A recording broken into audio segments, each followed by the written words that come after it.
한국 축구 대표팀 감독 선임 결과가 곧 발표될 예정입니다. 해외에서 면접을 마치고 귀국한 정혜성 전력강화위원장이 정몽규와 협의 후에 결정될 상황입니다.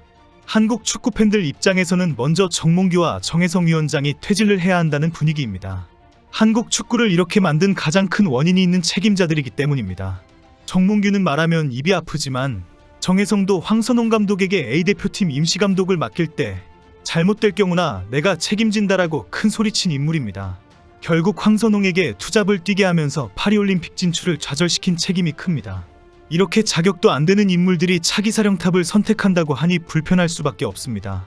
정혜성이 귀국 후에 갑자기 떠오른 인물은 헤수스 카사스 이라크 대표팀 감독입니다. 결국 최우선으로 검토해왔던 제시 마치와의 협상은 어렵게 된 상황인 분위기입니다.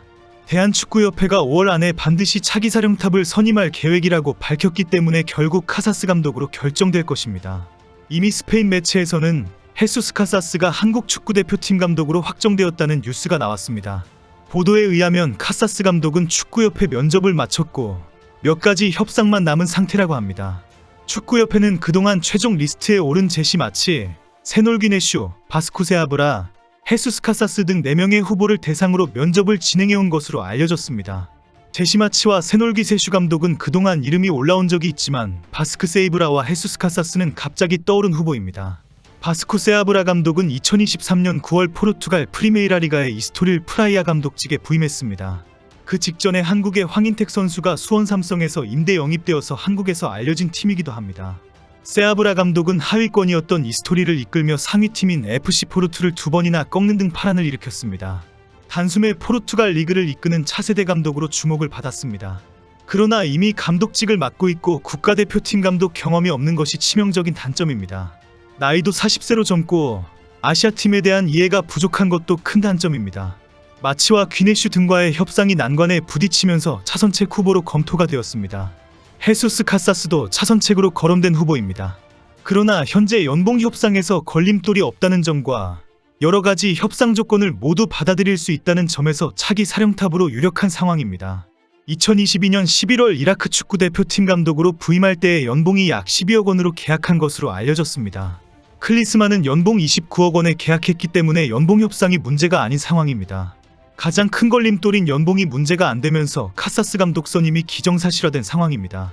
다만 대한축구협회가 새로운 감독 부임 조건으로 코치는 최대 2명만 데리고 올 수 있다는 조건을 달았기 때문에 이 문제를 협상하는 데에 시간이 걸리는 것으로 알려졌습니다. 먼저 이 조건을 제시하고 면접을 진행했지만 구체적인 협상은 간단하지 않을 수가 있기 때문입니다. 현재 이라크 코칭 스텝진을 살펴보면 2명의 수석 코치에 골키퍼 코치, 2명의 피지컬 코치, 여기에 전력 분석관까지 포함하면 총 6명의 코치와 함께하고 있습니다. 카사스 감독이 코치는 최대 2명만 동행할 수 있다는 조건에 상당히 고민이 깊을 수밖에 없습니다. 대한축구협회는 감독이 뒤로 물러나고 함께온 많은 외국인 코치들이 지도하는 것보다 외국인 코치가 직접 나서서 한국인 코치진들과 꾸준히 협의를 하는 그림을 원하는 것입니다. 외국인 감독의 분석과 전술, 훈련 방법을 실제 전수까지 해줄 수 있기를 기대하는 것입니다. 현재는 차선책으로 고려되었던 헤수스 카사스 감독이 한국 대표팀의 차기 사령탑으로 선임되는 것이 최선책이 된 상황입니다. 한국 축구 팬들 사이에서 카사스 감독의 지도력에 대한 평가는 상당히 좋은 편입니다. 유럽에서의 전력 분석관 경력도 특별하지만 이라크 대표팀을 맡아서 확실한 지도력을 보여주었기 때문입니다.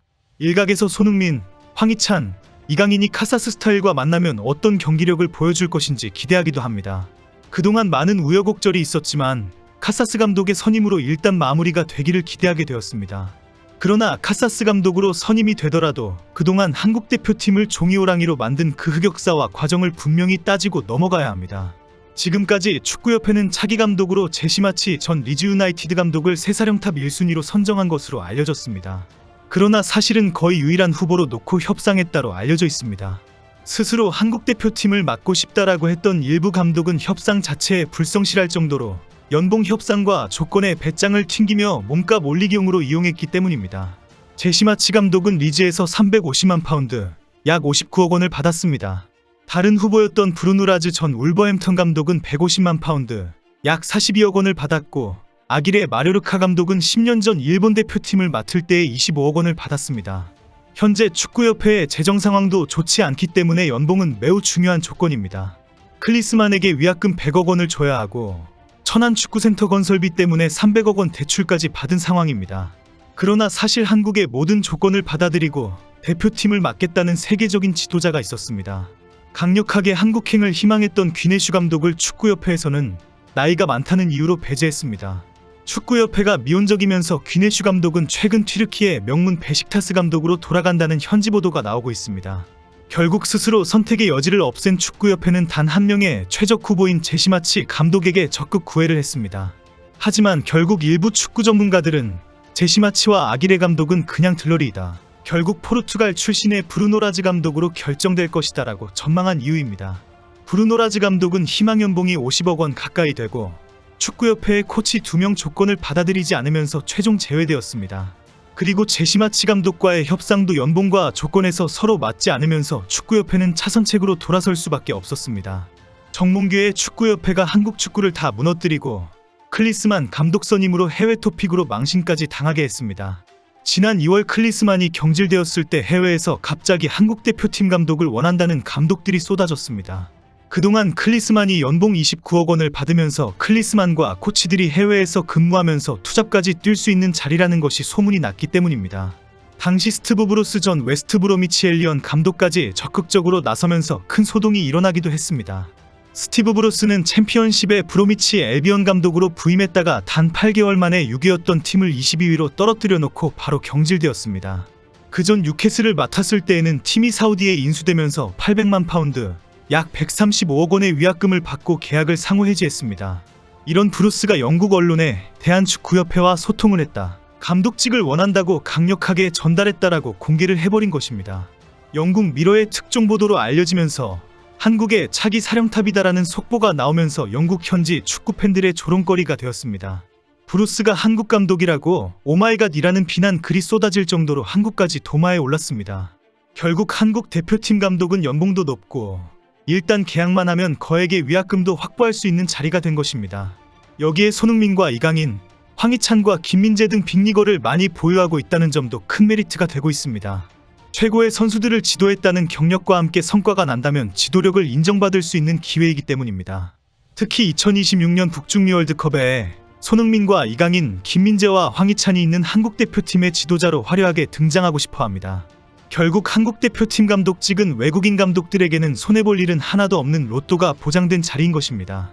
한국 축구를 이렇게 만든 정몽규가 먼저 책임지겠다고 호언장담한 정혜성도 책임지고 해야 희망이 있습니다.